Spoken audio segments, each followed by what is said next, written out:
বন্ধু, ইতিহাস সাক্ষী আছে যে ব্যক্তি নিজের লাইফে নিজের অকাতের বাইরে গিয়ে স্বপ্ন দেখেছে, যে ব্যক্তি একটি বড় স্বপ্নকে একটি বড় লক্ষ্যকে পূরণ করতে চেয়েছে, যে ব্যক্তি নিজের স্ট্রাগল ভরা লাইফকে বদলাতে চেয়েছে, তার লাইফে প্রবলেম এসেছে। আর শুধু প্রবলেম নয়, অনেক বড় প্রবলেম এসেছে। বন্ধু, ইতিহাসের পাতায় এমনটা কখনো হয়নি যে কোনো ব্যক্তি নিজের বড় স্বপ্নকে নিজের বড় লক্ষ্যকে খুব সহজে হাসিল করে নিয়েছে। সবাইকে কোনো না কোনো প্রবলেম ফেস করতে হয়েছে। দেখো, এই প্রকৃতির একটি নিয়ম আছে, তুমি যত বড় স্বপ্ন দেখবে তোমাকে তত বড় বড় প্রবলেমের সঙ্গে লড়াই করতে হবে। আর এই সব কিছুর থেকে তুমি দৌড়ে পালাতে পারবে না। যদি তোমার ভিতরে বড় লক্ষ্য থাকে, বড় গোল থাকে, তাহলে তোমাকে এই সমস্ত প্রবলেমকে ফেস করতে হবে, এই সমস্ত প্রবলেমের সঙ্গে লড়াই করতে হবে।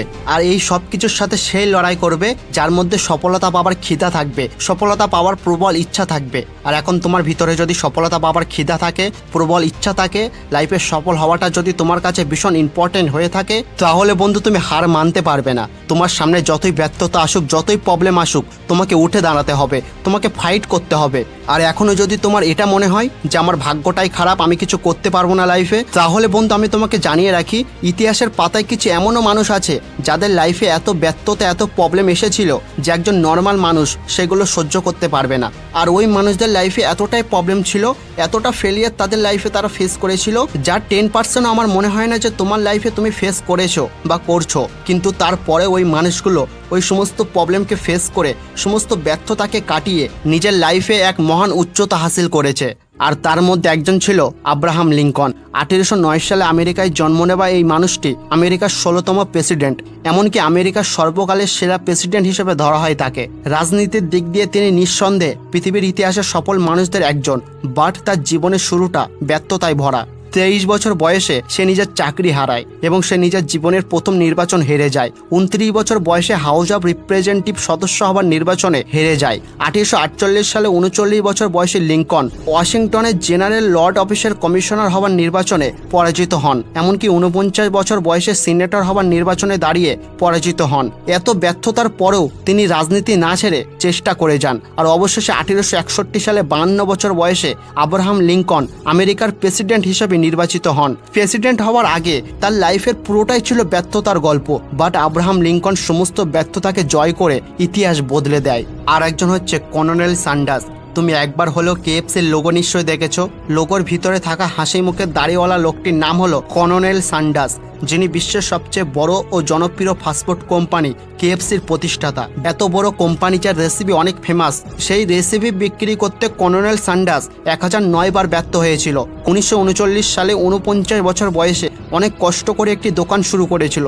দোকানটি 4 মাস চলার পর আগুন লেগে ধ্বংস হয়ে গিয়েছিল। 50 বছর বয়সে সে তার সিক্রেট চিকেন ফ্রাই রেসিপি নিয়ে কাজ শুরু করে, বাট সেটাতেও ব্যর্থ হয়। 1955 সালে একটি 4 রাস্তার মোড়ে রেস্টুরেন্ট খুলেছিল, ভালোই চলছিল সেটা, বাট নতুন রাস্তা হবার ফলে সেই রাস্তা দিয়ে গাড়ি চলা বন্ধ হয়ে যায়, আর যার কারণে তাকে সেই রেস্টুরেন্ট বন্ধ করতে হয়েছিল।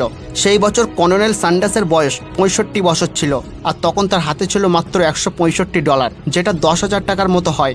আর সেই টাকা নিয়ে তিনি নিজের চিকেন রেসিপি বিক্রি করার চেষ্টা করে। 1009টি রেস্টুরেন্ট যাবার পর কেউ তার রেসিপি কিনতে চায়নি, সবাই তাকে ফিরিয়ে দেয়। বাট একটি রেস্টুরেন্ট কর্নেল স্যান্ডার্সের রেসিপি নিয়ে কাজ করতে রাজি হয়েছিল, আর তারপর বাকিটা ইতিহাস তোমার সামনেই আছে।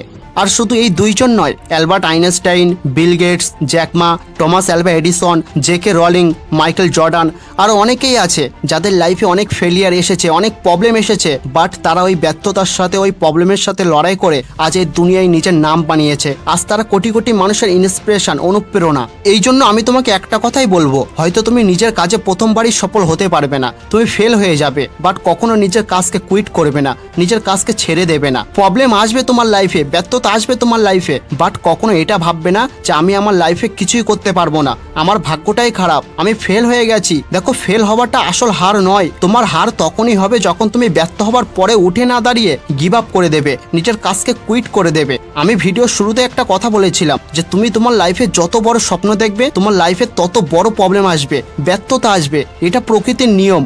এতক্ষণ যাদের নাম আমি বলেছি, এই মানুষগুলো নিজের লাইফে মহান সাকসেস অ্যাচিভ করেছে, বাট এই মানুষগুলো নিজের লাইফে যত বড় সাকসেস অ্যাচিভ করেছে, তত বড় বড় প্রবলেম, তত বড় বড় ব্যর্থতা তাদের জীবনে এসেছে। আর তারা সেই সমস্ত ব্যর্থতার সঙ্গে, প্রবলেমের সঙ্গে লড়াই করে আজ এই দুনিয়ায় নিজের নাম বানিয়েছে। এই জন্য যতই ব্যর্থতা আসুক, যতই প্রবলেম আসুক, মেহনত করতে থাকো। প্রবলেমকে দেখে, ব্যর্থতাকে দেখে ভয়ে নিজের কাজকে কুইট করে দিও না। হ্যাঁ, তুমি নিজের রাস্তা বদলাতে পারো, বাট নিজের লক্ষ্য নয়, নিজের স্বপ্ন নয়। মানুষ এটা কখনো শুনবে না যে তুমি কতবার ব্যর্থ হয়েছো, তুমি কতবার ফেল করেছো, কতটা প্রবলেম তুমি ফেস করেছো নিজের লাইফে। এই সবকিছু তখনই শুনবে যখন তুমি সাকসেসফুল হতে পারবে। তোমার ব্যর্থতার গল্প তখনই মজাদার মনে হবে যখন তুমি লাইফে মহান সাকসেস অ্যাচিভ করবে। এই পৃথিবীতে অসাধারণ সাফল্য তারাই অর্জন করতে পারে যারা বারবার ব্যর্থ হয়েও চেষ্টা করে যায়, হার মানে না। একবার ব্যর্থ হলে সেখান থেকে শিক্ষা নিয়ে তারা আবার শুরু করে, তারপর আবার ভুল করলে আবার শিক্ষা নিয়ে আবার শুরু করে। এইভাবে ব্যর্থ হয়ে হয়ে একটা সময় গিয়ে তারা সফল হয় আর বদলে দেয় এই পৃথিবীর ইতিহাস। আরে আজ হবে না, কাল হবে না, কিন্তু পরশু ঠিকই হবে। এই জন্য বন্ধু, পরিশ্রম করতে থাকো। একদিন ওই সবকিছু তুমি পাবে যেগুলো তুমি পেতে চাও। আর একটা কথা মনে রেখো, তোমার স্বপ্ন যত বড় হবে তোমার লাইফে তত বড় প্রবলেম আসবে। দ্য মোটিভেশন সিটির পক্ষ থেকে আমি ফরিদ। দেখা হচ্ছে আবার এক নতুন ভিডিওয়। ততক্ষণের জন্য সুস্থ থাকুন, ভালো থাকুন এবং নিজের স্বপ্নকে বাঁচিয়ে রাখুন।